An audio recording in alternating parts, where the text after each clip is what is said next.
All right, I'm Calen Verbist, and I'm a assistant professor of teaching at the University of Memphis. I've been teaching for about 10 years.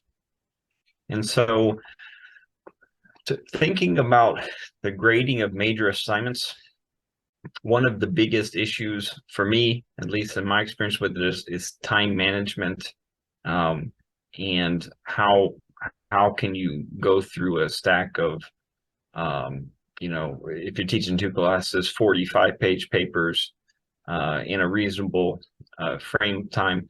And so the biggest thing that kind of eats up that time, it doesn't take long to read one of these papers. It doesn't take long really even to evaluate how successful that paper is, but what sort of comments do you provide? How much feedback do you give? And that can kind of eat up your time.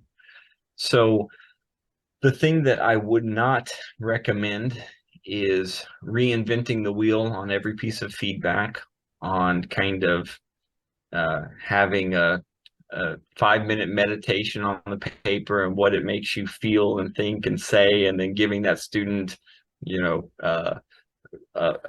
paragraphs of your thoughts, right? That creates a tremendous amount of work. I like to have a template really for my comments, and save myself some of that mental work of what am I going to say to this student, right?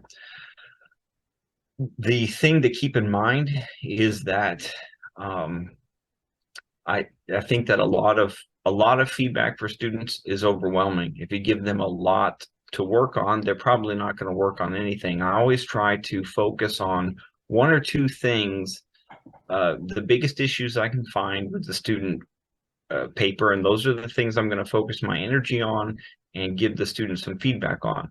I also think it's important to focus on what the student is doing well already, right?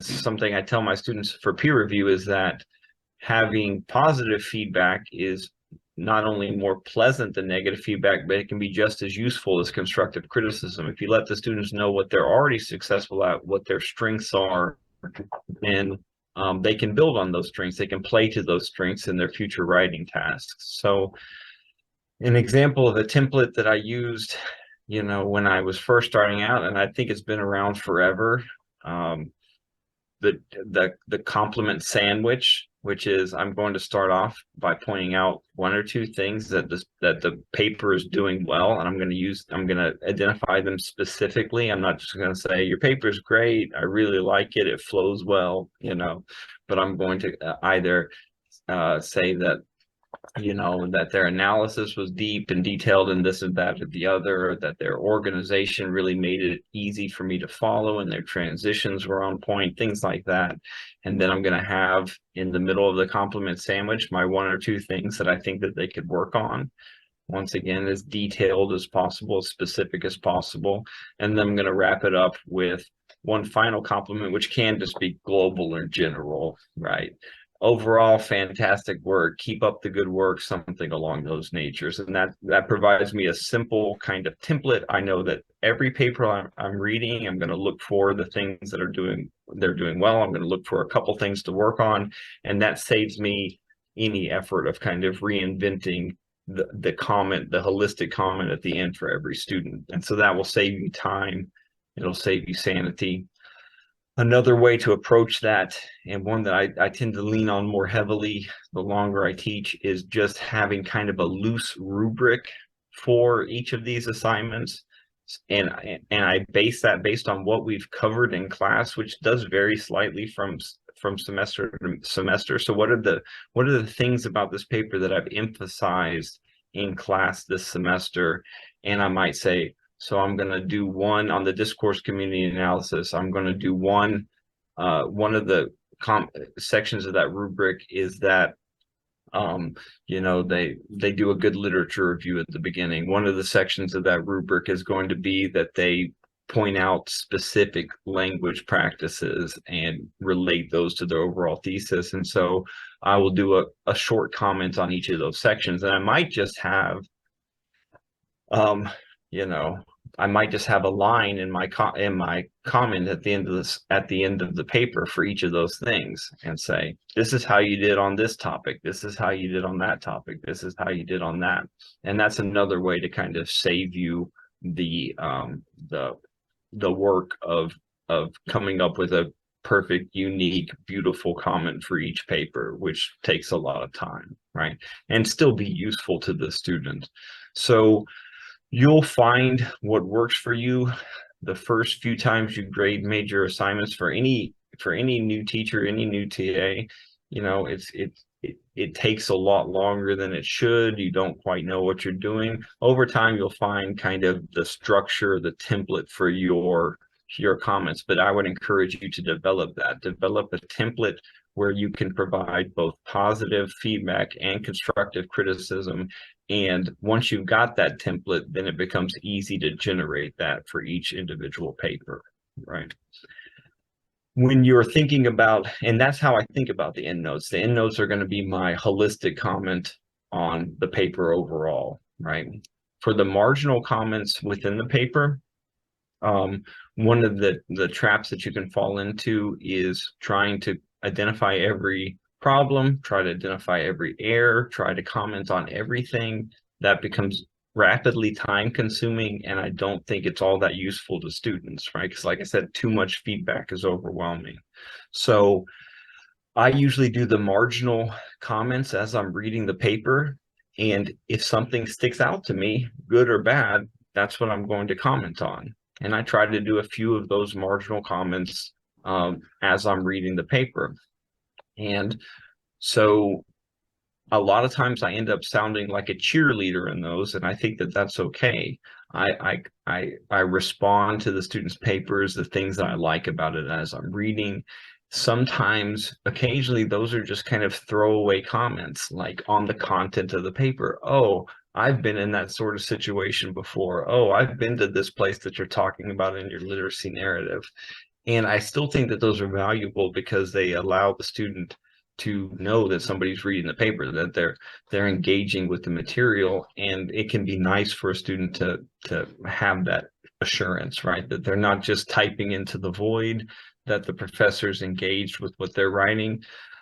But I will also point out issues with the paper. I may kind of say, if you were to revise this paper, I'd rethink this section because this or that, the other.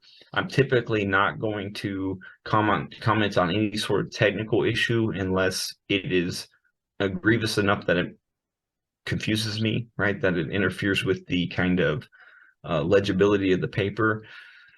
The most common type of technical issue of that scale that I've run into this semester, for whatever reason, is students that are simply not paragraphing, right? So we're getting a continuous wall of text, and those are the sorts of technical issues that rise to the level that I would comment on that. Hey, it makes it easier for your reader to understand what you're saying if you give them some of those breaks. For the tips on homework grading, all of my in-class and homework assignments are low stakes, right? And they're low stakes in the sense that I do not give partial credit for them. If the student puts in the effort, they're going to get full credit. That saves me the effort of trying to evaluate each and every one on a 10-point scale. Once I've read through them, if everybody in that batch has given me a good effort that turned one in, then I just go over to the grade book, I set default grades at 10, and I'm done with it. The issue that you can run into with homework is, once again, you don't ever want to make students feel like, or give students the impression that nobody's reading what they're writing, right? That they're just typing into the void. And so occasionally I will comment on discussion boards, just a quick comment. I like this, I like that. More often I will try to use the discussion boards in class, right? Where if it's at the beginning of class, if they're doing some sort of warm-up writing, then we'll use that to springboard into the discussion, or springboard into breaking down the reading or something along those lines. And so that's my approach towards homework grading. I never want to get caught up in evaluating in class or homework writing qualitatively. I think that that just creates a tremendous amount of work. But I also don't want them to feel like it's just box checking, right? And that nobody is reading their homework and I don't care about their homework, right? And so in order to kind of work around that, like I said, I try to occasionally comment on the homework and bring the discussion boards into the class discussion, right? And so that's what kind of works for me. As far as advice on grading in general, grading can be for me, it's the one part of the job that I don't actively like, right? I love talking with students. I love working with students. I love office hours. I like even reading their stuff for the most part, right? Not every paper is a mind-blowing paper, but I like to hear the students' thoughts. That actual providing the feedback and assigning grades, that can be the one, like, miserable part of the job. So my advice is just to develop that a way to do it quickly and efficiently, and try not to get kind of bogged down in a spiral of negativity about it. Right. Those are my thoughts on grading.